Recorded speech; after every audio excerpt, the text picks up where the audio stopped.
This is the first in a series of videos of how to use Nightlife Tenerife to promote your gig, show, event or your venue. The first thing you need to do is register an account. So if you click on register, you'll be presented with the registration form, and in true Blue Peter fashion, here's one we completed earlier. You'll see we've just put a name in, the username, email address and password. Please bear in mind that the username is case sensitive, so if you use capitals you will have to use them when you log in. You can also complete a profile, but I have another video showing you how to edit this, so we'll cover that later. At the very basic level, you just need your name, username, email address and password, and then click on the register button.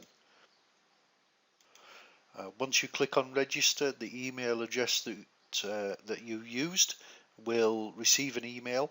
There will be a link in the email that you have to click to activate the account. Once the account is activated, you can then log in and start using the site, which we're going to cover in the next videos.